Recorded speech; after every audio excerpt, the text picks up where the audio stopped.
ನಮಸ್ಕಾರ. ಮುಖ್ಯಾಂಶಗಳು. ರಾಜ್ಯ ಸರ್ಕಾರದ ಕಠಿಣ ಕ್ರಮಗಳಿಂದ ಕೋವಿಡ್ ಸೋಂಕು ಇಳಿಮುಖ, ಆರೋಗ್ಯ ಮೂಲಸೌಲಭ್ಯ ಹೆಚ್ಚಳಕ್ಕೆ ಆದ್ಯತೆ, ಮುಖ್ಯಮಂತ್ರಿ ಬಿಎಸ್ ಯಡಿಯೂರಪ್ಪ. 9,50,00,000 ರೈತರಿಗೆ ನಾಳೆ ಕೃಷಿ ಸಮ್ಮಾನ್ ಯೋಜನೆಯಡಿ ಆರ್ಥಿಕ ನೆರವು, ರೈತರೊಂದಿಗೆ ಪ್ರಧಾನಿ ನರೇಂದ್ರ ಮೋದಿ ಸಮಾಲೋಚನೆ. ವರ್ಷಾಂತ್ಯಕ್ಕೆ ದೇಶದಲ್ಲಿ 200 ಕೋಟಿಗೂ ಅಧಿಕ ಲಸಿಕೆ ಲಭ್ಯ, ಗುಣಮುಖರಾಗುತ್ತಿರುವ ಸಂಖ್ಯೆ ಗಣನೀಯ ಏರಿಕೆ, ಕೇಂದ್ರ ಆರೋಗ್ಯ ಸಚಿವಾಲಯ. ಅನಿರ್ದಿಷ್ಟಾವಧಿಗೆ ಎಸ್ಎಸ್ಎಲ್ಸಿ ಪರೀಕ್ಷೆ ಮುಂದೂಡಿಕೆ, ಸೋಂಕು ತಗ್ಗಿದ ಬಳಿಕ ವೇಳಾಪಟ್ಟಿ ಪ್ರಕಟ, ಸಚಿವ ಎಸ್ ಸುರೇಶ್ ಕುಮಾರ್. ವಾರ್ತೆಗಳ ವಿವರ. ಲಾಕ್ಡೌನ್ ಸೇರಿದಂತೆ ರಾಜ್ಯ ಸರ್ಕಾರ ಕೈಗೊಂಡ ಕಠಿಣ ಕ್ರಮಗಳಿಂದಾಗಿ ಕೋವಿಡ್ ಪ್ರಕರಣಗಳು ಸ್ವಲ್ಪ ಮಟ್ಟಿನ ಇಳಿಕೆಯಾಗಿದೆ ಎಂದು ಮುಖ್ಯಮಂತ್ರಿ ಬಿಎಸ್ ಯಡಿಯೂರಪ್ಪ ಹೇಳಿದ್ದಾರೆ. ವಿಧಾನಸೌಧದಲ್ಲಿ ನಡೆದ ಸುದ್ದಿಗೋಷ್ಠಿಯಲ್ಲಿ ಉಪಮುಖ್ಯಮಂತ್ರಿ ಡಾ ಸಿಎನ್ ಅಶ್ವತ್ಥನಾರಾಯಣ, ಸಚಿವರಾದ ಅರವಿಂದ ಲಿಂಬಾವಳಿ, ಆರ್ ಅಶೋಕ, ಡಾ ಕೆ ಸುಧಾಕರ್ ಉಪಸ್ಥಿತರಿದ್ದರು. ಬಳಿಕ ಯಡಿಯೂರಪ್ಪ, ಮೇ 5ರಂದು 50,000ದಷ್ಟಿದ್ದ ಪ್ರಕರಣಗಳು 39,900ಕ್ಕೆ ಇಳಿದಿವೆ. ಇದು ಸಮಾಧಾನಕರ ವಿಷಯವಾಗಿದ್ದು, ಸರ್ಕಾರ ಜಾರಿಗೊಳಿಸಿದ ನಿರ್ಬಂಧಗಳಿಂದಾಗಿ ಪರಿಸ್ಥಿತಿ ಸುಧಾರಿಸಿದೆ. ಬೆಂಗಳೂರಿನಲ್ಲೂ ಸಹ ಸೋಂಕಿನ ಪ್ರಮಾಣ ಇಳಿಕೆಯಾಗಿದೆ. ಕೋವಿಡ್ ಸೋಂಕನ್ನು ನಿಭಾಯಿಸಲು ಆರೋಗ್ಯ ಮೂಲಸೌಕರ್ಯಗಳನ್ನು ಗಣನೀಯವಾಗಿ ಹೆಚ್ಚಿಸಲಾಗಿದೆ. ಕಳೆದ ಮಾರ್ಚ್ನಲ್ಲಿದ್ದ ಐಸಿಯು, ಆಕ್ಸಿಜನೇಟೆಡ್ ವೆಂಟಿಲೇಟರ್ ಮತ್ತು ಎಚ್ಎಫ್ಎನ್ಸಿ ಹಾಸಿಗೆಗಳ ಸೌಲಭ್ಯಗಳನ್ನು ಹೆಚ್ಚಿಸಲಾಗಿದೆ ಎಂದರು. ಕೇಂದ್ರ ಸರ್ಕಾರ ರಾಜ್ಯಕ್ಕೆ 1,015 ಮೆಟ್ರಿಕ್ ಟನ್ ಆಮ್ಲಜನಕವನ್ನು ಹಂಚಿಕೆ ಮಾಡಿದ್ದು, ಅದರಲ್ಲಿ 765 ಮೆಟ್ರಿಕ್ ಟನ್ ರಾಜ್ಯದಲ್ಲೇ ದೊರೆಯುತ್ತಿದೆ. ಒಡಿಶಾ, ವಿಶಾಖಪಟ್ಟಣ ಹಾಗೂ ಕುವೈಟ್, ಬಹರೇನ್ ಸೇರಿದಂತೆ ದೇಶ ಹಾಗೂ ವಿದೇಶಗಳಲ್ಲಿ ಲಭ್ಯವಿರುವ ಕಡೆಯಿಂದ ಆಮ್ಲಜನಕವನ್ನು ತರಿಸಿಕೊಳ್ಳಲಾಗಿದೆ. ರಾಜ್ಯದ ಜಿಲ್ಲೆ ಹಾಗೂ ತಾಲೂಕು ಆಸ್ಪತ್ರೆಗಳು ಸೇರಿದಂತೆ ವಿವಿಧ ವೈದ್ಯಕೀಯ ಸಂಸ್ಥೆಗಳಲ್ಲಿ 127 ಆಮ್ಲಜನಕ ಉತ್ಪಾದನಾ ಘಟಕಗಳನ್ನು ಸ್ಥಾಪಿಸಲಾಗಿದೆ. ಆಮ್ಲಜನಕ ಪೂರೈಕೆಗೆ 10,000 ಸಿಲಿಂಡರ್ಗಳು, 3,000 ಆಕ್ಸಿಜನ್ ಕಾನ್ಸಂಟ್ರೇಟರ್ಗಳನ್ನು ಪಡೆದುಕೊಳ್ಳಲಾಗುತ್ತಿದೆ ಎಂದರು. ಮೂರನೇ ಅಲೆಯನ್ನು ಎದುರಿಸಲು ಡಾ ದೇವಿ ಪ್ರಸಾದ್ ಶೆಟ್ಟಿ ಅವರ ನೇತೃತ್ವದಲ್ಲಿ ಕಾರ್ಯಪಡೆ ರಚಿಸಲಾಗಿದೆ. ಎರಡನೇ ಹಂತದ ಲಸಿಕೆ ಪಡೆಯಲು 45 ವರ್ಷ ಮೇಲ್ಪಟ್ಟ 19.97 ಲಕ್ಷ ಮಂದಿ ಅರ್ಹರಿದ್ದು, ಅವರಿಗೆ ಮೊದಲ ಆದ್ಯತೆ ನೀಡುವ ನಿಟ್ಟಿನಲ್ಲಿ 18 ವರ್ಷ ಮೇಲ್ಪಟ್ಟವರಿಗೆ ಲಸಿಕೆ ಹಾಕುವುದನ್ನು ತಾತ್ಕಾಲಿಕವಾಗಿ ಸ್ಥಗಿತಗೊಳಿಸಲಾಗಿದೆ ಎಂದು ತಿಳಿಸಿದರು. ನೋಟಿಸ್ ಜಾರಿ ಮಾಡಲಾಗಿದೆ. ಮೇ 10ರಿಂದ 16ರ ಅವಧಿಗೆ 2.74 ಲಕ್ಷ ಇಂಜೆಕ್ಷನ್ಗಳು ಹಂಚಿಕೆಯಾಗಿವೆ. ಇವು ಸಕಾಲದಲ್ಲಿ ಪೂರೈಕೆಯಾಗುವ ಕುರಿತು ನಿರಂತರ ಪರಿಶೀಲನೆ ಹಾಗೂ ಸಮನ್ವಯ ನಡೆಸಲಾಗ್ತಾ ಇದೆ. ರಾಜ್ಯದಲ್ಲಿ ರೆಮಿಡಿಸಿವಿರ್ಗೆ ಬೇಡಿಕೆ ಹೆಚ್ಚಿರುವ ಹಿನ್ನೆಲೆಯಲ್ಲಿ ಇತರ ರಾಜ್ಯಗಳ ಕೋಟಾದಲ್ಲಿ ಬಳಕೆಯಾಗದೆ ಉಳಿದ ಇಂಜೆಕ್ಷನ್ಗಳನ್ನು ಪೂರೈಸುವಂತೆ ಭಾರತ ಸರ್ಕಾರಕ್ಕೆ ಮನವಿ ಮಾಡಲಾಗಿದೆ. ಖಾಸಗಿ ಆಸ್ಪತ್ರೆಗಳ ಬೇಡಿಕೆ ಪರಿಶೀಲಿಸಿ ಸಮಾನವಾಗಿ ಹಂಚಿಕೆ ಮಾಡಲು ಪಾರದರ್ಶಕ ವ್ಯವಸ್ಥೆಯನ್ನು ರೂಪಿಸಲಾಗಿದೆ. ಕಠಿಣ ನಿಯಮಾವಳಿಯನ್ನು ಜಾರಿಗೆ ತಂದ ನಂತರ ರಾಜ್ಯದಲ್ಲಿ ಕೋವಿಡ್ ಪರಿಸ್ಥಿತಿ ಗಮನಾರ್ಹವಾಗಿ ಸುಧಾರಿಸಿದೆ. ಯಾರೂ ಆತಂಕ ಪಡಬೇಕಾದ ಅಗತ್ಯವಿಲ್ಲ ಅಂತ ವಿನಂತಿ ಮಾಡುತ್ತೇನೆ. ಜನತೆ ಎಲ್ಲ ನಿರ್ಬಂಧಗಳನ್ನು ಮುಕ್ತವಾಗಿ ಸ್ವೀಕರಿಸಿ ಅನುಸರಿಸಿದಾಗ ಮಾತ್ರ ನಿರೀಕ್ಷಿತ ಫಲಿತಾಂಶ ಪಡೆಯಲು ಸಾಧ್ಯ. ಆದ್ದರಿಂದ ರಾಜ್ಯದ ಜನತೆ ಸಹಕರಿಸಲು ಕೋರ್ತಾ ಇದ್ದೇನೆ. ಕೋವಿಡ್ ಕಾರ್ಯಪಡೆಯ ಅಧ್ಯಕ್ಷರಾಗಿರುವ ಉಪಮುಖ್ಯಮಂತ್ರಿ ಡಾ ಸಿಎನ್ ಅಶ್ವತ್ಥನಾರಾಯಣ, ಕೋವಿಡ್ ಸೋಂಕಿತರಿಗೆ ಸರ್ಕಾರ ಉಚಿತವಾದ ಚಿಕಿತ್ಸೆ ಹಾಗೂ ಔಷಧೋಪಚಾರ ನೀಡಿದೆ. ಚಿಕಿತ್ಸೆಗೆ ವೈದ್ಯರ ಕೊರತೆಯಾಗದಂತೆ ವೈದ್ಯಕೀಯ ವಿದ್ಯಾರ್ಥಿಗಳನ್ನು ಬಳಕೆ ಮಾಡಿಕೊಳ್ಳಲಾಗುತ್ತಿದೆ ಎಂದು ಹೇಳಿದರು. 10,000ಕ್ಕೆ ಹೆಚ್ಚಿಸಿರುವಂಥದ್ದು, ಇವೆಲ್ಲವೂ ಸಂಖ್ಯೆಗಳು ಬಹಳ ಸ್ಪಷ್ಟವಾಗಿ ಎದ್ದು ಕಾಣುವಂಥದ್ದಿದೆ. ಇದರ ಜೊತೆಯಲ್ಲೇನೆ ಔಷಧಿ ಮಾತ್ರೆಗಳಲ್ಲಿ ವಿಚಾರದಲ್ಲಾಗಲಿ, ಟೆಸ್ಟ್ಗಳಾಗಲಿ,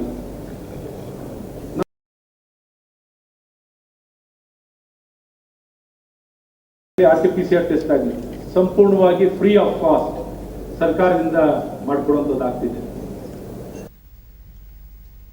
ಪ್ರಧಾನಿ ನರೇಂದ್ರ ಮೋದಿ ಅವರು ನಾಳೆ ಬೆಳಗ್ಗೆ 11 ಗಂಟೆಗೆ ಅನ್ನದಾತರಿಗೆ ಆರ್ಥಿಕವಾಗಿ ನೆರವಾಗುವ ಪ್ರಧಾನಮಂತ್ರಿ ಕಿಸಾನ್ ಸಮ್ಮಾನ್ ನಿಧಿ ಪಿಎಂ ಕಿಸಾನ್ ಯೋಜನೆಯ 8ನೇ ಕಂತನ್ನು ಬಿಡುಗಡೆ ಮಾಡಲಿದ್ದಾರೆ. ಕೇಂದ್ರ ಕೃಷಿ ಸಚಿವ ನರೇಂದ್ರ ಸಿಂಗ್ ತೋಮರ್ ಟ್ವೀಟ್ನಲ್ಲಿ ಈ ವಿಷಯ ತಿಳಿಸಿದ್ದು, 8ನೇ ಕಂತಿನಲ್ಲಿ 19,000 ಕೋಟಿ ರೂಪಾಯಿಗಳನ್ನು 9,50,00,000ಕ್ಕೂ ಅಧಿಕ ರೈತರುಗಳ ಬ್ಯಾಂಕ್ ಖಾತೆಗೆ ಹಣ ವರ್ಗಾವಣೆ ಮಾಡಲಾಗುತ್ತಿದೆ ಎಂದು ತಿಳಿಸಿದ್ದಾರೆ. ಈ ಕಾರ್ಯಕ್ರಮದ ವೇಳೆ ಪ್ರಧಾನಿಯವರು ಫಲಾನುಭವಿಗಳೊಂದಿಗೆ ಸಂವಾದ ನಡೆಸಲಿದ್ದಾರೆ. ಪಿಎಂ ಕಿಸಾನ್ ಯೋಜನೆ ಅಡಿಯಲ್ಲಿ ಪ್ರತಿ ವರ್ಷ ಒಟ್ಟು 6,000 ರೂಪಾಯಿಗಳ ಆರ್ಥಿಕ ನೆರವನ್ನು 2,000 ರೂಪಾಯಿಗಳ ಸಮಾನ 3 ಕಂತುಗಳಲ್ಲಿ ಪ್ರತಿ 4 ತಿಂಗಳುಗಳಿಗೆ ಒಮ್ಮೆ ಅರ್ಹ ರೈತ ಫಲಾನುಭವಿಗಳ ಬ್ಯಾಂಕ್ ಖಾತೆಗೆ ವರ್ಗಾಯಿಸಲಾಗುತ್ತದೆ. ಈವರೆಗೆ ಯೋಜನೆಯ ಅಡಿ 1,15,000 ಕೋಟಿ ರೂಪಾಯಿಯನ್ನು ಅರ್ಹ ರೈತ ಕುಟುಂಬಗಳಿಗೆ ವಿತರಿಸಲಾಗಿದೆ.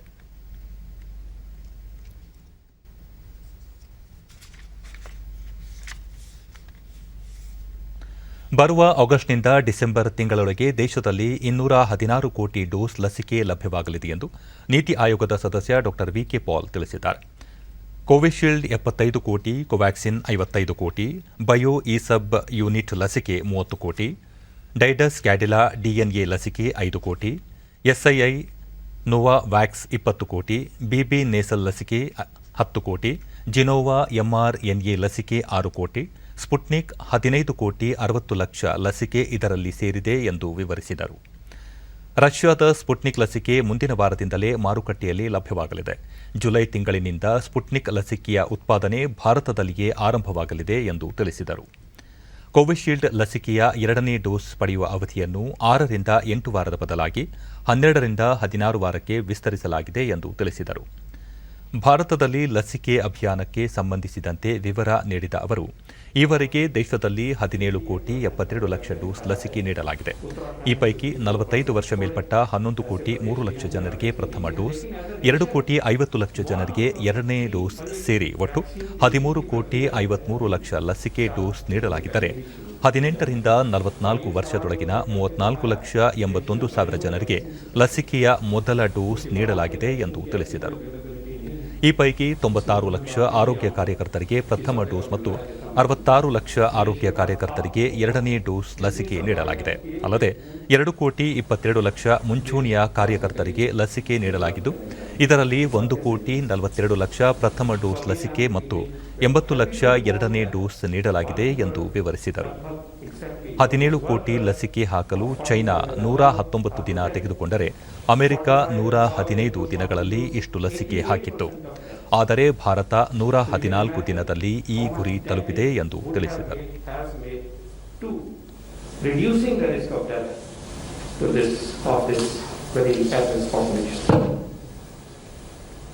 I would like to show here that our responsibility to give the second dose wherever due is very profound and important, and we need cooperation of people, cooperation of state governments. We are showing here बीच में India जहाँ दिख रहा है centre में कि जिनकी second dose due है उसमें से 50% को मिल गई, 50% को मिलना है. ये हमें दर्शाता है कि हमें इस तरफ और कोशिश करनी है, सप्लाई साइड से भी, अवेयरनेस की साइड से भी और डिमांड साइड से भी.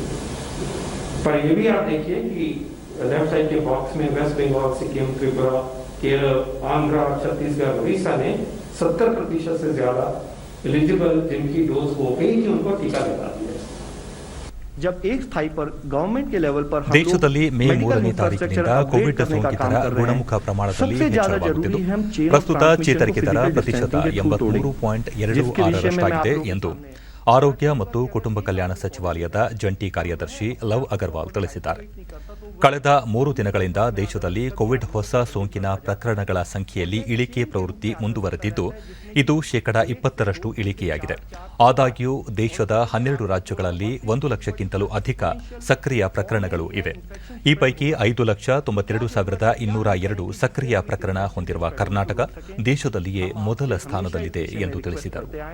ಮಹಾರಾಷ್ಟ್ರದಲ್ಲಿ 5,48,507 ಸಕ್ರಿಯ ಪ್ರಕರಣಗಳು ಇದ್ದರೆ, ಕೇರಳದಲ್ಲಿ 4,33,143 ಸಕ್ರಿಯ ಪ್ರಕರಣ ಇದೆ. ಉಳಿದಂತೆ ರಾಜಸ್ಥಾನ, ಉತ್ತರ ಪ್ರದೇಶ, ಆಂಧ್ರಪ್ರದೇಶ, ತಮಿಳುನಾಡು, ಪಶ್ಚಿಮ ಬಂಗಾಳ, ಗುಜರಾತ್, ಛತ್ತೀಸ್ಗಢ, ಮಧ್ಯಪ್ರದೇಶ ಮತ್ತು ಹರಿಯಾಣ 1 ಲಕ್ಷಕ್ಕಿಂತ ಹೆಚ್ಚು ಸಕ್ರಿಯ ಪ್ರಕರಣ ಇರುವ ರಾಜ್ಯಗಳಾಗಿವೆ.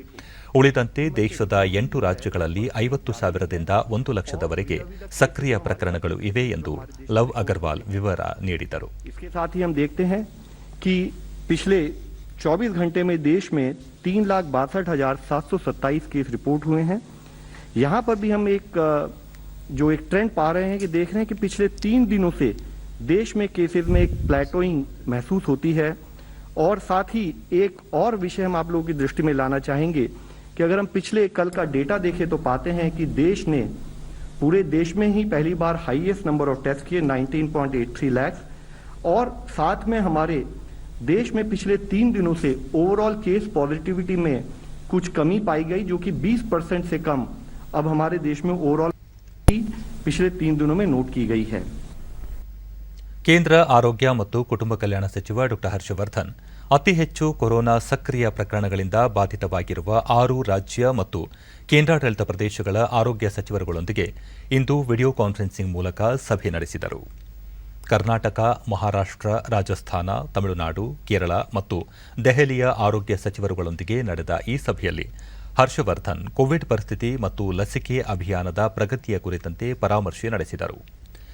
ಕೋವಿಡ್ ಸಾಂಕ್ರಾಮಿಕ ನಿಯಂತ್ರಿಸಲು ಪರೀಕ್ಷೆ, ಪತ್ತೆ ಮತ್ತು ಚಿಕಿತ್ಸೆ ಹಾಗೂ ಕೋವಿಡ್ ಸೂಕ್ತ ನಡವಳಿಕೆಗಳ ಕಟ್ಟುನಿಟ್ಟಿನ ಜಾರಿ ಅತ್ಯವಶ್ಯಕ ಎಂಬುದನ್ನು ಅವರು ಪುನರುಚ್ಚರಿಸಿದರು. ಕೋವಿಡ್-19 ವಿರುದ್ಧದ ಹೋರಾಟದಲ್ಲಿ ಆರೋಗ್ಯ ಮೂಲಸೌಕರ್ಯಗಳ ವಿಸ್ತರಣೆ, ಮಾನವ ಸಂಪನ್ಮೂಲದ ಬಲವರ್ಧನೆಯೂ ಅಷ್ಟೇ ಮುಖ್ಯ ಎಂದು ತಿಳಿಸಿದ ಹರ್ಷವರ್ಧನ್, 45 ವರ್ಷ ಮೇಲ್ಪಟ್ಟ ವಯೋಮಾನದವರಿಗೆ 2ನೇ ಡೋಸ್ ಕೋವಿಡ್ ಲಸಿಕೆ ಖಾತ್ರಿಪಡಿಸಲು ಗಮನ ಹರಿಸುವಂತೆ ತಿಳಿಸಿದರು. ಕೇಂದ್ರ ಹಾಗೂ ರಾಜ್ಯ ಸರ್ಕಾರಗಳು ಒಗ್ಗೂಡಿ ಈ ಜಾಗತಿಕ ಸಾಂಕ್ರಾಮಿಕವನ್ನು ನಿಯಂತ್ರಿಸಬಹುದು ಎಂದು ಅವರು ತಿಳಿಸಿದರು. ಕೋವಿಡ್ 1ನೇ ಹಂತದಿಂದಲೂ ಕೇಂದ್ರ ಸರ್ಕಾರ ರಾಜ್ಯಗಳ ಜೊತೆ ನಿರಂತರ ಸಂಪರ್ಕದಲ್ಲಿ ಇದ್ದು ಔಷಧಿ, ಆಕ್ಸಿಜನ್ ಮತ್ತು ಆರ್ಥಿಕ ಸಹಾಯದ ಬೆಂಬಲ ನೀಡುತ್ತಾ ಬಂದಿದೆ ಎಂದು ಕೇಂದ್ರ ರಾಸಾಯನಿಕ ಮತ್ತು ರಸಗೊಬ್ಬರ ಖಾತೆ ಸಚಿವ ಡಿವಿ ಸದಾನಂದಗೌಡ ಬೆಂಗಳೂರಿನಲ್ಲಿ ಇಂದು ಹೇಳಿದ್ದಾರೆ. ಸುದ್ದಿಗೋಷ್ಠಿಯಲ್ಲಿ ಅವರು, ರೆಮ್ಡಿಸಿವಿರ್ ಔಷಧಿ ಉತ್ಪಾದನೆ ಮಾರ್ಚ್ ತಿಂಗಳಲ್ಲಿ 23 ಲಕ್ಷವಿದ್ದು, ನಮ್ಮ ಸರ್ಕಾರ ಉತ್ಪಾದಕ ಸಂಸ್ಥೆಗಳಿಗೆ ಹಲವು ರೀತಿಯ ಬೆಂಬಲ ನೀಡಿದ್ದರಿಂದ ಹಂತ ಹಂತವಾಗಿ ಉತ್ಪಾದನೆ ಹೆಚ್ಚಾಗಿದ್ದು, ಮೇ ತಿಂಗಳ ವೇಳೆಗೆ 1.5 ಕೋಟಿ ಔಷಧಿ ಉತ್ಪಾದನೆಯಾಗಿದೆ ಎಂದು ತಿಳಿಸಿದರು. ದೇಶದಲ್ಲಿ ಎಲ್ಲಿಯೂ ರೆಮ್ಡಿಸಿವಿರ್ನ ಕೊರತೆ ಇಲ್ಲ ಎಂದು ಹೇಳಿದ ಅವರು, ಕೋವಿಡ್ ಲಸಿಕೆ ಲಭ್ಯತೆ ಬಗ್ಗೆಯೂ ಸಾಕಷ್ಟು ಕಾಳಜಿ ವಹಿಸಲಾಗಿದೆ. ಮೊದಲು ಜನ ಲಸಿಕೆ ಪಡೆಯಲು ಹಿಂದೇಟು ಹಾಕುತ್ತಿದ್ದರು. ಈಗ ಜನರಲ್ಲಿ ಅರಿವು ಹೆಚ್ಚಾಗಿದೆ. ಲಸಿಕೆ ಪಡೆಯಲು ಏಕಕಾಲಕ್ಕೆ ಸಾಕಷ್ಟು ಮಂದಿ ಬಂದಿದ್ದರಿಂದ ಅಲ್ಪ ಪ್ರಮಾಣದ ಕೊರತೆ ಕಂಡುಬಂದಿರಬಹುದು. ಆದರೆ ಕೇಂದ್ರ ಸರ್ಕಾರ ಎಲ್ಲವನ್ನೂ ಸಮರ್ಪಕವಾಗಿ ನಿಭಾಯಿಸಲಿದೆ ಎಂದರು. ಅವರೇ ಮಾನಿಟರ್ ಮಾಡ್ತಾರೆ, ಅವರು ರಾತ್ರಿ ಹಾಗೂ ಇದರ ಬಗ್ಗೆ ನೋಡ್ತಾ ಇದ್ದಾರೆ.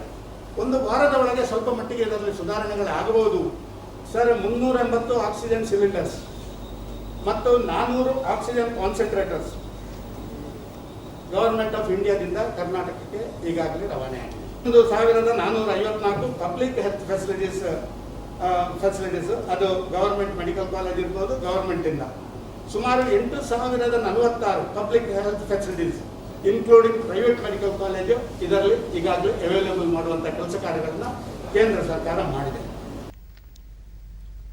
ಕೋವಿಡ್ ವಿರುದ್ಧ ಹೋರಾಟಕ್ಕೆ ಪೂರಕವಾಗಿರುವ ಹೆಚ್ಚು ದಕ್ಷತೆ ಇರುವ ಆಕ್ಸಿಜನ್ ಕಾನ್ಸಂಟ್ರೇಟರ್ ಮತ್ತು 30 ಡಿಗ್ರಿ ಸೆಲ್ಸಿಯಸ್ ತಾಪಮಾನದಲ್ಲೂ ಸುರಕ್ಷಿತವಾಗಿರುವ ಲಸಿಕೆಯನ್ನು ಬೆಂಗಳೂರಿನ ಭಾರತೀಯ ವಿಜ್ಞಾನ ಸಂಸ್ಥೆ ಐಐಎಸ್ಸಿ ಅಭಿವೃದ್ಧಿಪಡಿಸುವ ಮೂಲಕ ಮೈಲುಗಲ್ಲು ಸಾಧಿಸಿದೆ. ಐಐಎಸ್ಸಿ ನಿರ್ದೇಶಕ ಪ್ರೊಫೆಸರ್ ಗೋವಿಂದನ್ ರಂಗರಾಜನ್ ಅವರು ಆರೋಗ್ಯ ಮತ್ತು ವೈದ್ಯಕೀಯ ಶಿಕ್ಷಣ ಸಚಿವ ಡಾ ಕೆ ಸುಧಾಕರ್ ಅವರಿಗೆ ತಮ್ಮ ಸಂಸ್ಥೆಯ ಸಾಧನೆಗಳ ಬಗ್ಗೆ ವಿವರಣೆ ನೀಡಿದರು. ಚೈನಾ ತಯಾರಿಸಿದ ಕಾನ್ಸಂಟ್ರೇಟರ್ಗಳು ಶೇಕಡಾ 40ರಿಂದ 50ರಷ್ಟು ಆಕ್ಸಿಜನ್ ನೀಡುತ್ತಿದ್ದರೆ, ಭಾರತೀಯ ವಿಜ್ಞಾನ ಸಂಸ್ಥೆ ಅಭಿವೃದ್ಧಿಪಡಿಸಿರುವ ದೇಶೀಯ ನಿರ್ಮಿತ ಕಾನ್ಸಂಟ್ರೇಟರ್ಗಳು ಶೇಕಡಾ 90ರಷ್ಟು ಆಕ್ಸಿಜನ್ ಪೂರೈಸುವ ದಕ್ಷತೆ ಹೊಂದಿವೆ. 10 ಎಲ್ಪಿಎಂ ಸಾಮರ್ಥ್ಯದ ಈ ಕಾನ್ಸಂಟ್ರೇಟರ್ಗಳನ್ನು ಬೆಂಗಳೂರು ಮೆಡಿಕಲ್ ಕಾಲೇಜಿನಲ್ಲಿ ಕ್ಲಿನಿಕಲ್ ಪರೀಕ್ಷೆ ನಡೆಸಲಾಗಿದೆ. ಇವುಗಳ ತುರ್ತು ಬಳಕೆಗೆ ಅನುಮತಿ ನೀಡುವಂತೆ ಕೇಂದ್ರೀಯ ಔಷಧ ನಿಯಂತ್ರಣ ಪ್ರಾಧಿಕಾರ ಸಿಡಿಎಸ್ಸಿಒ ಶಿಫಾರಸು ಮಾಡಬೇಕು ಎಂದು ರಂಗರಾಜನ್ ಅವರು ಮನವಿ ಮಾಡಿದ್ದಾರೆ. ಭಾರತೀಯ ವಿಜ್ಞಾನ ಸಂಸ್ಥೆಯ ಆವಿಷ್ಕಾರದ ಬಗ್ಗೆ ರಾಜೀವ್ ಗಾಂಧಿ ಆರೋಗ್ಯ ವಿಶ್ವವಿದ್ಯಾಲಯದ ಕುಲಪತಿ ಜೊತೆ ಚರ್ಚಿಸಲಾಗುವುದು ಮತ್ತು ಸಂಬಂಧಪಟ್ಟ ಕೇಂದ್ರ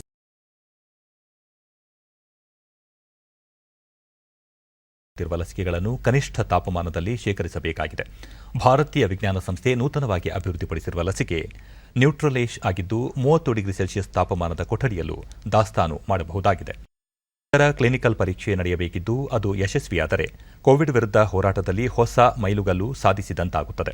ಸಾರ್ವಜನಿಕ ಹಿತದೃಷ್ಟಿಯಿಂದಲೂ ಹೆಚ್ಚು ಪ್ರಯೋಜನವಾಗಿದೆ ಎಂದರು. ದಾವಣಗೆರೆ ಜಿಲ್ಲೆಯಲ್ಲಿ ಸೋಂಕು ನಿಯಂತ್ರಣಕ್ಕೆ ಕೈಗೊಂಡಿರುವ ಕ್ರಮಗಳನ್ನು ಜಿಲ್ಲಾ ಉಸ್ತುವಾರಿ ಸಚಿವ ಭೈರತಿ ಬಸವರಾಜು ಇಂದು ಜಿಲ್ಲೆಗೆ ಭೇಟಿ ನೀಡಿ ಪರಿಶೀಲಿಸಿದರು.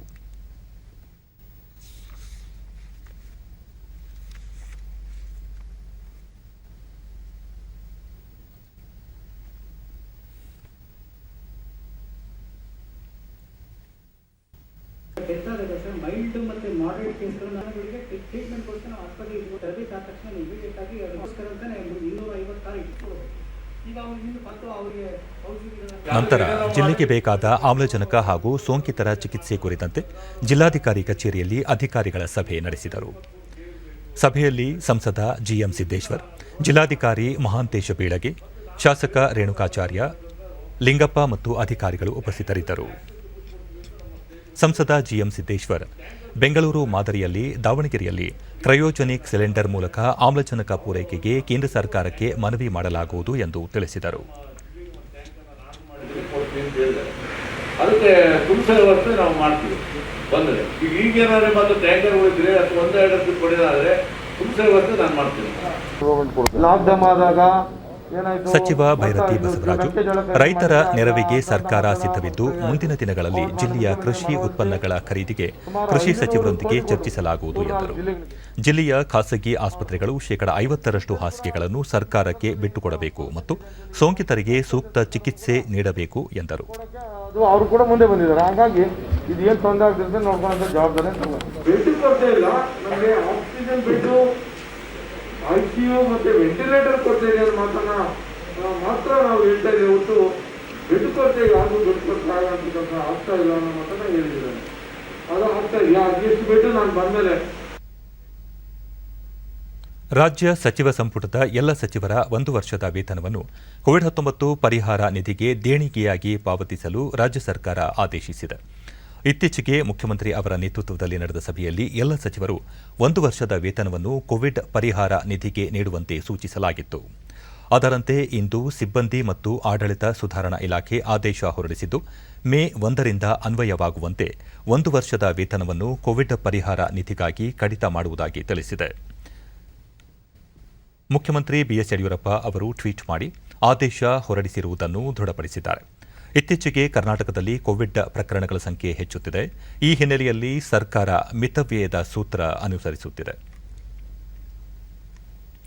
ಕೋವಿಡ್ ಪ್ರಕರಣಗಳು ಹೆಚ್ಚುತ್ತಿರುವ ಹಿನ್ನೆಲೆಯಲ್ಲಿ ಜೂನ್ 21ರಿಂದ ಪ್ರಾರಂಭವಾಗಬೇಕಿದ್ದ ಎಸ್ಎಸ್ಎಲ್ಸಿ ಪರೀಕ್ಷೆಗಳನ್ನು ಮುಂದೂಡಿರುವುದಾಗಿ ಪ್ರಾಥಮಿಕ ಮತ್ತು ಪ್ರೌಢಶಿಕ್ಷಣ ಸಚಿವ ಎಸ್ ಸುರೇಶ್ ಕುಮಾರ್ ತಿಳಿಸಿದ್ದಾರೆ. ವಿದ್ಯಾರ್ಥಿಗಳು, ಪೋಷಕರು ಮತ್ತು ಶಾಲಾ ಸಂಘಟನೆಗಳ ಆತಂಕವನ್ನು ಗಮನದಲ್ಲಿ ಇರಿಸಿಕೊಂಡು ಪರೀಕ್ಷೆಯನ್ನು ಮುಂದೂಡುವ ನಿರ್ಣಯ ತೆಗೆದುಕೊಳ್ಳಲಾಗಿದೆ. ಕೋವಿಡ್ ಪ್ರಕರಣಗಳು ತಹಬದಿಗೆ ಬಂದ ಬಳಿಕ ಮುಂದಿನ ದಿನಗಳಲ್ಲಿ ಪರೀಕ್ಷೆಯನ್ನು ನಡೆಸಲಾಗುತ್ತದೆ. ಯಾವ ದಿನದಂದು ಪರೀಕ್ಷೆ ನಡೆಯಲಿದೆ ಎಂಬ ವೇಳಾಪಟ್ಟಿಯನ್ನು ಸಾಕಷ್ಟು ಮುಂಚಿತವಾಗಿಯೇ ಪ್ರಕಟಿಸುವುದಾಗಿ ಅವರು ತಿಳಿಸಿದ್ದಾರೆ. ವಿದ್ಯಾರ್ಥಿಗಳು ವಿಚಲಿತರಾಗದೆ ಏಕಾಗ್ರತೆಯಿಂದ ಪರೀಕ್ಷೆಯ ಸಿದ್ಧತೆಯಲ್ಲಿ ತೊಡಗಿಕೊಳ್ಳಬೇಕು. ಪರೀಕ್ಷೆ ಕುರಿತಂತೆ ಆತಂಕಗೊಳ್ಳುವ ಅವಶ್ಯಕತೆ ಇಲ್ಲ ಎಂದು ಸಚಿವರು ಸ್ಪಷ್ಟಪಡಿಸಿದ್ದಾರೆ. ಕೋವಿಡ್ ನಿಯಂತ್ರಣದ ವಿಷಯದಲ್ಲಿ ರಾಜ್ಯ ಸರ್ಕಾರ ಗ್ರಾಮೀಣ ಪ್ರದೇಶಗಳ ಕಡೆಗೂ ಗಮನ ಹರಿಸಬೇಕು ಎಂದು ವಿಧಾನಸಭೆಯ ಪ್ರತಿಪಕ್ಷದ ನಾಯಕ ಸಿದ್ದರಾಮಯ್ಯ ಸಲಹೆ ನೀಡಿದ್ದಾರೆ. ಇತ್ತೀಚೆಗೆ ಗ್ರಾಮೀಣ ಭಾಗದಲ್ಲಿ ಸೋಂಕು ಹರಡುತ್ತಿರುವುದು ಆಘಾತಕಾರಿಯಾಗಿದೆ. 55% ಪ್ರಕರಣಗಳು ಗ್ರಾಮೀಣ ಭಾಗದಿಂದ ವರದಿಯಾಗುತ್ತಿರುವುದನ್ನು ತಜ್ಞರು ಗುರುತಿಸಿದ್ದಾರೆ. ಹಾಗಾಗಿ ಸರ್ಕಾರ ಹಾಸಿಗೆ, ಆಮ್ಲಜನಕ, ICU, ವೆಂಟಿಲೇಟರ್ ಮತ್ತು ವೈದ್ಯಕೀಯ ಸಿಬ್ಬಂದಿಯ ವ್ಯವಸ್ಥೆಯನ್ನು ಬಲಪಡಿಸಬೇಕು. ಜಿಲ್ಲಾ ಉಸ್ತುವಾರಿ ಸಚಿವರಿಗೆ ಆಯಾ ಜಿಲ್ಲೆಯಲ್ಲೇ ಮೊಕ್ಕಾಂ ಹೂಡಿ ಮೇಲ್ವಿಚಾರಣೆ ನಡೆಸುವಂತೆ ಸೂಚಿಸಬೇಕು ಎಂದು ಒತ್ತಾಯಿಸಿದ್ದಾರೆ. ಮಹಾರಾಷ್ಟ್ರ ಸೇರಿದಂತೆ ಬೇರೆ ರಾಜ್ಯಗಳಿಂದ ಯಾವುದೇ ತಪಾಸಣೆ ಇಲ್ಲದೆ ಕರ್ನಾಟಕಕ್ಕೆ ಜನ ಪ್ರಯಾಣ ಮಾಡುತ್ತಿದ್ದು ಗ್ರಾಮೀಣ ಭಾಗಗಳಿಗೂ ತೆರಳುತ್ತಿದ್ದಾರೆ. ಹೀಗಾಗಿ ಅಂತರ ರಾಜ್ಯ ಮತ್ತು ಅಂತರ ಜಿಲ್ಲಾ ಪ್ರವಾಸವನ್ನು ನಿರ್ಬಂಧಿಸಬೇಕು ಎಂದು ಟ್ವಿಟರ್ನಲ್ಲಿ ಸಿದ್ದರಾಮಯ್ಯ ಆಗ್ರಹಿಸಿದ್ದಾರೆ. ಬಳ್ಳಾರಿ ಜಿಲ್ಲೆಯ ಯುವಕ ತಂಡವೊಂದು ಲಾಕ್ಡೌನ್ನಿಂದ ಸಂಕಷ್ಟಕ್ಕೆ ಸಿಲುಕಿ ಹಸಿವಿನಿಂದ ಬಳಲುತ್ತಿರುವವರನ್ನು ಗುರುತಿಸಿ ಪ್ರತಿನಿತ್ಯ ಉಚಿತ ಆಹಾರ ನೀಡುವ ಮೂಲಕ ಮಾನವೀಯತೆ ಮೆರೆಯುತ್ತಿದೆ. ಲಾಕ್ಡೌನ್ನಿಂದ ಹೋಟೆಲ್ಗಳು ಮುಚ್ಚಿರುವುದರಿಂದ ಜಿಲ್ಲೆಯ ವಿಮ್ಸ್ ಆಸ್ಪತ್ರೆಯ ರೋಗಿ ಸಂಬಂಧಿಕರು ಹಸಿವಿನಿಂದ ಬಳಲುತ್ತಿರುವುದನ್ನು ಮನಗಂಡ ಕೆಲ ಯುವಕರು ಸ್ವತಃ ಆಹಾರ ತಯಾರಿಸಿ ಮಧ್ಯಾಹ್ನ ವೇಳೆಗೆ ಉಚಿತವಾಗಿ ನೀಡಲಾರಂಭಿಸಿದ್ದಾರೆ.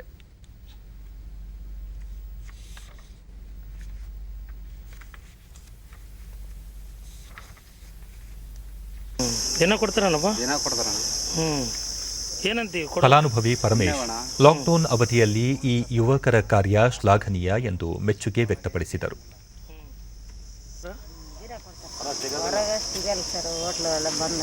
ಮತ್ತೋರ್ವ ಫಲಾನುಭವಿ ಕಮಲಮ್ಮ, ದೂರದ ಊರಿಂದ ಬಂದ ತಮಗೆ ಊಟ ತರಲು ಸಾಧ್ಯವಾಗಲಿಲ್ಲ.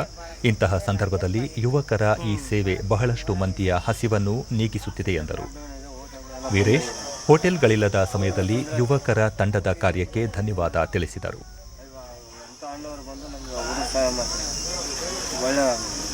ಈ ವರ್ಷ ಕೂಡ ನಾವೆಲ್ಲ ಆಹಾರ ವಿತರಿಸುವ ಓಂ ಪ್ರಕಾಶ್, ಸ್ನೇಹಿತರೆಲ್ಲ ಸೇರಿ ಉಚಿತ ಆಹಾರ ನೀಡುವ ಕಾರ್ಯದಲ್ಲಿ ತೊಡಗಿದ್ದೇವೆ.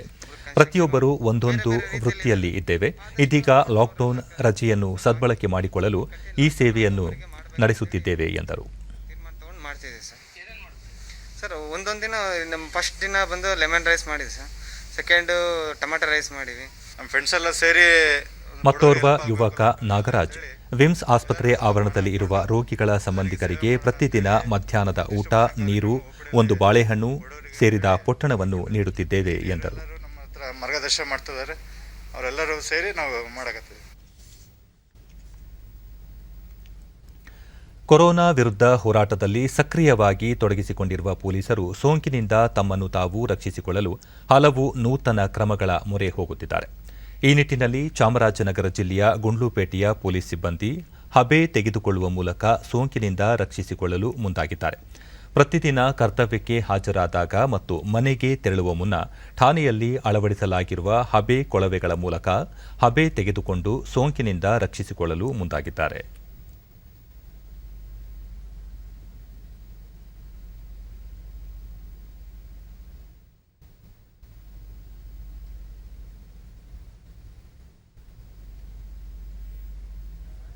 ನಾವು ಡ್ಯೂಟಿಗೆ ಬಂದಾಗ ಈ ಕುರಿತು ಪೊಲೀಸ್ ಕಾನ್ಸ್ಟೇಬಲ್ ಪ್ರಭುಸ್ವಾಮಿ, ಈ ರೀತಿ ಹಬೆ ತೆಗೆದುಕೊಳ್ಳುವುದರಿಂದ ದೇಹದಲ್ಲಿ ಹೊಸ ಚೈತನ್ಯ ಕಾಣುತ್ತಿದ್ದು ಮಾನಸಿಕವಾಗಿ ಸದೃಢರಾಗುತ್ತಿದ್ದೇವೆ ಎಂದರು. ಬಾಡಿ ಫ್ರೀ ಅನಿಸ್ತಾ ಇದೆ, ಮತ್ತೆ ಮಾನಸಿಕವಾಗಿ ನಮ್ಗೆ ಏನೂ ಆಗಲ್ಲ ಅನ್ನೋದೊಂದು ಧೈರ್ಯ ನಮಗೆ ಬಂದಂತಹ ಅನುಭವ ಆಗಿದೆ. ಇದು ತುಂಬಾ ಅನುಕೂಲ ಆದಂಥದ್ದು. ಇದನ್ನ ಎಲ್ಲಾ ಠಾಣೆಲೂ ಮತ್ತೆ ಎಲ್ಲಾ ಕಡೆನೂ ಮಾಡಿದ್ರೆ ತುಂಬಾ ಅನುಕೂಲ. ಇದರಿಂದ ದಿನ ಬೆಳಗ್ಗೆ ಮಹಿಳಾ ಕಾನ್ಸ್ಟೇಬಲ್ ಮನು, ಈ ವಿಧಾನದಿಂದ ಸೋಂಕಿನಿಂದ ದೂರವಿರಬಹುದು ಎಂಬ ಮಾಹಿತಿ ಮೇರೆಗೆ ಠಾಣೆಯಲ್ಲಿ ಈ ಹಬೆ ಕೊಳವೆ ಅಳವಡಿಸಲಾಗಿದೆ ಎಂದರು. ಮತ್ತೆ ಯಾವುದೇ ಒಂದು ಭಯ ಅನ್ನೋದು ಮೊದಲು ಕಮ್ಮಿ ಆಗ್ತಿದೆ.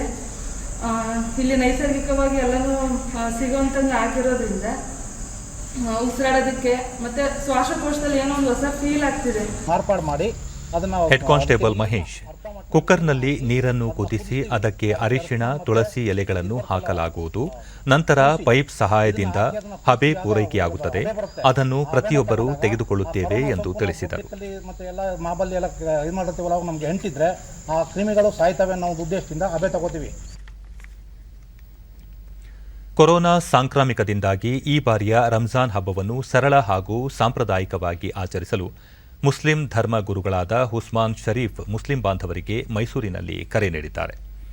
ದಿನದಿಂದ ದಿನಕ್ಕೆ ಕೊರೋನಾ ಸೋಂಕಿನ 2ನೇ ಅಲೆಯ ಪ್ರಮಾಣ ಹೆಚ್ಚಾಗುತ್ತಿರುವ ಹಿನ್ನೆಲೆಯಲ್ಲಿ ಮುಸ್ಲಿಂ ಬಾಂಧವರು ಸಾಮೂಹಿಕ ಪ್ರಾರ್ಥನೆ ಸಲ್ಲಿಸದೆ ವೈಯಕ್ತಿಕ ಅಂತರ ಕಾಪಾಡಿಕೊಳ್ಳುವ ಮೂಲಕ ಮನೆಗಳಲ್ಲೇ ಪ್ರಾರ್ಥನೆ ಸಲ್ಲಿಸುವಂತೆ ಮನವಿ ಮಾಡಿದ್ದಾರೆ.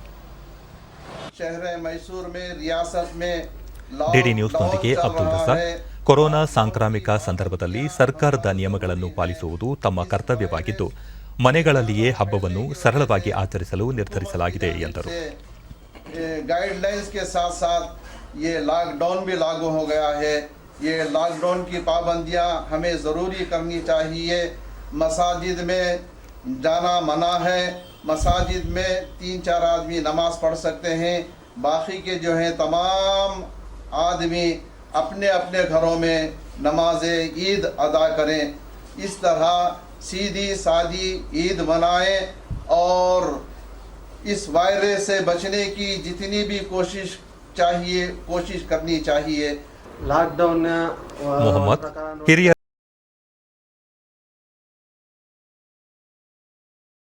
ಗಳಲ್ಲಿಯೇ ಆಚರಿಸಲು ನಿರ್ಧರಿಸಿದ್ದೇವೆ ಎಂದರು. ತಗೊಳ್ಳೇಬೇಕಾಗಿತ್ತು. ಗೌರ್ಮೆಂಟ್ 15 ಡೇಸ್ ಲಾಕ್ಡೌನ್ ಮಾಡಿದೆ, ಅದು ತುಂಬ ಒಳ್ಳೆಯದು ಅಂತ ನಾನು ಅನಿಸ್ಕೊತೀನಿ. ಮತ್ತು ಈ ಹಬ್ಬನ ನಾವು ಮನೆಯಲ್ಲೇ ಆಚರಿಸ್ಕೊತಾ ಇದ್ದೀವಿ. ಗೌರ್ಮೆಂಟ್ ಏನು ಗೈಡ್ಲೈನ್ಸ್ ಕೊಟ್ಟಿದೆ ಅದಕ್ಕೆ ನಾವು ಫಾಲೋ ಮಾಡ್ತಾ ಇದ್ದೀವಿ. ಮತ್ತು ಗೌರ್ಮೆಂಟ್ ಪೊಲೀಸ್ ಡಿಪಾರ್ಟ್ಮೆಂಟ್ ಏನು ಗೈಡ್ಲೈನ್ಸ್ ಕೊಟ್ಟಿದೆ ಅದನ್ನು ನಾವು ಸಪೋರ್ಟ್ ಮಾಡ್ತಾ ಇದ್ದೀವಿ. So we all have to abide by these guidelines.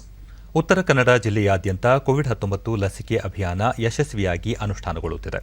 ಜಿಲ್ಲೆಯ ಯಲ್ಲಾಪುರ, ಹಳಿಯಾಳ, ಮುಂಡಗೋಡ ಮುಂತಾದ ತಾಲೂಕುಗಳಲ್ಲಿ ಅರ್ಹ ಫಲಾನುಭವಿಗಳಿಗೆ ಲಸಿಕೆ ನೀಡಲಾಗುತ್ತಿದ್ದು, ಹಳಿಯಾಳದಲ್ಲಿ ಲಸಿಕೆ ನೀಡಲು ಸರ್ಕಾರಿ ಕಾಲೇಜಿನಲ್ಲಿ ಪ್ರತ್ಯೇಕ ವ್ಯವಸ್ಥೆ ಕಲ್ಪಿಸಲಾಗಿದೆ.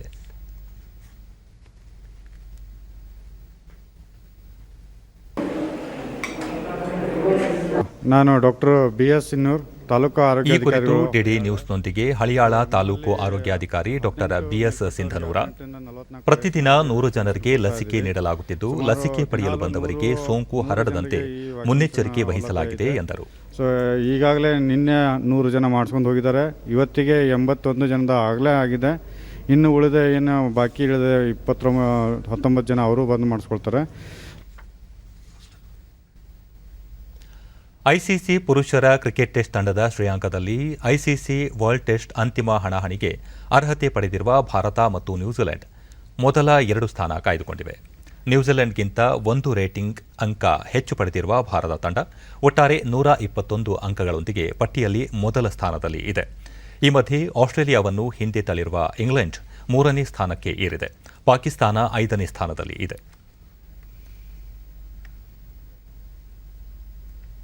ಇನ್ನು ಹವಾವರ್ತಮಾನ. ರಾಜ್ಯದ ಕರಾವಳಿಯ ಕೆಲವೆಡೆ ಹಾಗೂ ದಕ್ಷಿಣ ಒಳನಾಡಿನ ಅಲ್ಲಲ್ಲಿ ಹಾಗೂ ಉತ್ತರ ಒಳನಾಡಿನ ಕೆಲವೆಡೆ ಮಳೆಯಾಗಿದೆ. ಬೆಂಗಳೂರು ಎಚ್ಎಎಲ್ ವಿಮಾನ ನಿಲ್ದಾಣದಲ್ಲಿ ಅತಿ ಹೆಚ್ಚು 8 ಸೆಂಟಿಮೀಟರ್ ಮಳೆಯಾಗಿದೆ. ಉಳಿದಂತೆ ಹಿರಿಯೂರು 7, ಮೂಡುಬಿದಿರೆ ಶ್ರವಣಬೆಳಗೊಳ 6, ಕಾರ್ಕಳ ಸರಗೂರು 5, ಮಾಣಿ ಪರಶುರಾಮಪುರ ಮಾಗಡಿ 4, ಮಂಗಳೂರು ಬೆಂಗಳೂರು ನಗರ ಶಿಡ್ಲಘಟ್ಟ ನುಗ್ಗೇಹಳ್ಳಿ ಚಿಂತಾಮಣಿ ನಾಯಕನಹಟ್ಟಿ 3, ಪಣಂಬೂರು ಪುತ್ತೂರು ಕೋಟ ಮಾಲೂರು ಬೆಳ್ಳೂರು ತಿಪಟೂರು 2 ಸೆಂಟಿಮೀಟರ್ ಮಳೆಯಾಗಿದೆ. ಕಲಬುರಗಿಯಲ್ಲಿ ಅತಿ ಹೆಚ್ಚು ಗರಿಷ್ಠ ತಾಪಮಾನ 40.5 ಡಿಗ್ರಿ ಸೆಲ್ಸಿಯಸ್ ದಾಖಲಾಗಿದೆ. ಮುನ್ಸೂಚನೆಯಂತೆ ಮುಂದಿನ 24 ಗಂಟೆಗಳ ಅವಧಿಯಲ್ಲಿ ಕರಾವಳಿ ದಕ್ಷಿಣ ಒಳನಾಡು ಹಾಗೂ ಉತ್ತರ ಒಳನಾಡಿನ ಅಲ್ಲಲ್ಲಿ ಮಳೆಯಾಗುವ ಸಾಧ್ಯತೆ. ಬೆಂಗಳೂರು ಸುತ್ತಮುತ್ತ ಭಾಗಶಃ ಮೋಡ ಕವಿದ ವಾತಾವರಣ, ಕೆಲವೆಡೆ ಮಳೆ ಸಾಧ್ಯತೆ. ಗರಿಷ್ಠ ತಾಪಮಾನ 31 ಹಾಗೂ ಕನಿಷ್ಠ 21 ಡಿಗ್ರಿ ಸೆಲ್ಸಿಯಸ್ ದಾಖಲಾಗುವ ನಿರೀಕ್ಷೆ. ಕೊನೆಯಲ್ಲಿ ಮತ್ತೊಮ್ಮೆ ಮುಖ್ಯಾಂಶಗಳು. ರಾಜ್ಯ ಸರ್ಕಾರದ ಕಠಿಣ ಕ್ರಮಗಳಿಂದ ಕೋವಿಡ್ ಸೋಂಕು ಇಳಿಮುಖ, ಆರೋಗ್ಯ ಮೂಲ ಸೌಲಭ್ಯ ಹೆಚ್ಚಳಕ್ಕೆ ಆದ್ಯತೆ, ಮುಖ್ಯಮಂತ್ರಿ ಬಿಎಸ್ ಯಡಿಯೂರಪ್ಪ. 9,50,00,000 ರೈತರಿಗೆ ನಾಳೆ ಕೃಷಿ ಸಮ್ಮಾನ್ ಯೋಜನೆಯಡಿ ಆರ್ಥಿಕ ನೆರವು, ರೈತರೊಂದಿಗೆ ಪ್ರಧಾನಿ ನರೇಂದ್ರ ಮೋದಿ ಸಮಾಲೋಚನೆ. ವರ್ಷಾಂತ್ಯಕ್ಕೆ ದೇಶದಲ್ಲಿ 200 ಕೋಟಿಗೂ ಅಧಿಕ ಲಸಿಕೆ ಲಭ್ಯ, ಗುಣಮುಖರಾಗುತ್ತಿರುವ ಸಂಖ್ಯೆ ಗಣನೀಯ ಏರಿಕೆ, ಕೇಂದ್ರ ಆರೋಗ್ಯ ಸಚಿವಾಲಯ. ಅನಿರ್ದಿಷ್ಟಾವಧಿಗೆ ಎಸ್ಎಸ್ಎಲ್ಸಿ ಪರೀಕ್ಷೆ ಮುಂದೂಡಿಕೆ, ಸೋಂಕು ತಗ್ಗಿದ ಬಳಿಕ ವೇಳಾಪಟ್ಟಿ ಪ್ರಕಟ, ಸಚಿವ ಎಸ್ ಸುರೇಶ್ ಕುಮಾರ್. ನಮ್ಮ ವಾರ್ತಾ ಪ್ರಸಾರವನ್ನು ನೀವು ಡಿಡಿ ಚಂದನ ನ್ಯೂಸ್ ಯೂಟ್ಯೂಬ್ ಚಾನೆಲ್ನಲ್ಲೂ ವೀಕ್ಷಿಸಬಹುದು. ವೀಕ್ಷಕರೇ, ನಾನು ಈಗ ಸ್ಟುಡಿಯೋದಿಂದ ತೆರಳುತ್ತಿರುವ ಕಾರಣ ಮಾಸ್ಕ್ ಧರಿಸುತ್ತಿದ್ದೇನೆ. ನೀವು ಸಹ ಮನೆಯಿಂದ ಹೊರ ಹೋಗುವ ಮುನ್ನ ಸರಿಯಾದ ಕ್ರಮದಲ್ಲಿ ತಪ್ಪದೆ ಮಾಸ್ಕ್ ಧರಿಸಿ. ವ್ಯಕ್ತಿಗತ ಅಂತರ ಕಾಪಾಡಿಕೊಳ್ಳುವುದರೊಂದಿಗೆ ನೀವು ಸುರಕ್ಷಿತವಾಗಿರಿ, ನಿಮ್ಮವರನ್ನು ಸುರಕ್ಷಿತವಾಗಿ ಇರಿಸಿ. ನೈರ್ಮಲ್ಯಕ್ಕೆ ಆದ್ಯತೆ ನೀಡುವುದರ ಜೊತೆಗೆ ಸೋಂಕು ತಡೆಗೆ ಸಾರ್ವಜನಿಕರು ಕೋವಿಡ್-19 ಲಸಿಕೆ ಪಡೆಯುವುದು ಅಗತ್ಯ. ಇಲ್ಲಿಗೆ ವಾರ್ತಾ ಪ್ರಸಾರ ಮುಕ್ತಾಯವಾಯಿತು. ನಮಸ್ಕಾರ.